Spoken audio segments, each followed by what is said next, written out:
नमस्कार मंडळी, मी तुमचा लाडका मित्र भरत विजय चव्हाण आणि मी तुम्हा सर्वांचं माझ्या युट्यूब चॅनलमध्ये स्वागत करत आहे. मंडळी, जुनं फर्निचर या मराठी सिनेमाला रिलीज होऊन आता 5 दिवस झालेले आहेत. सिनेमा बॉक्स ऑफिसवर, डोमेस्टिक बॉक्स ऑफिसवर चांगली कामगिरी करतो असं पण म्हणू शकतो. या सिनेमाच्या बजेटचा अंदाज आपल्याला नाही आहे. सो हे जे काही कलेक्शन होतं आहे आणि समजा ते बजेट रिकवर करून हा प्रॉफिट कमवतोय की अजून बजेट रिकवर व्हायचं आहे की झालेला आहे आणि आता नो प्रॉफिट नो लॉसमध्ये आहे, याच्याबद्दल काही एक आयडिया नाही आहे. तुम्हाला या सिनेमाच्या बजेटबद्दल काही माहिती असेल तर कृपया कमेंटच्या माध्यमातून ते कळवा.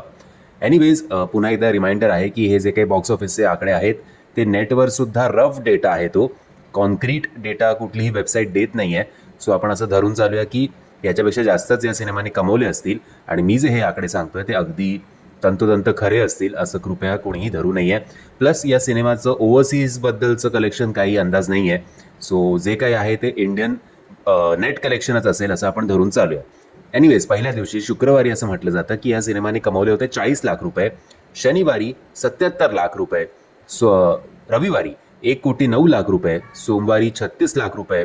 तर काल मंगळवारी थोडीशी एक ग्रोथ एक्सपेक्टेड आहे आणि साधारणपणे 44 लाख या सिनेमाने काल 5व्या दिवशी कमवलेत असं म्हटलं जातं.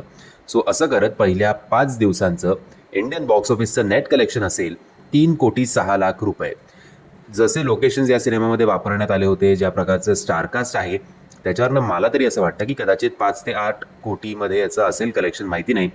किंवा जर महेश सरांनी फीज घेतली नसेल आणि प्रॉफिट शेअरिंगवर जर ते असतील तर कदाचित 2-3 कोटीसुद्धा असू शकतं. पण मला असं वाटतं की 5 ते 8 कोटी या सिनेमाचं बजेट असावं. ओव्हरऑल काल मंगळवारी या सिनेमाची ऑक्युपन्सी होती 15.37%ची, ज्याच्यात मॉर्निंग शोजचे 8.24%, आफ्टरनूनचे 11.11%, इव्हनिंगचे 14.52%, तर नाईट शोजचे 27.61%.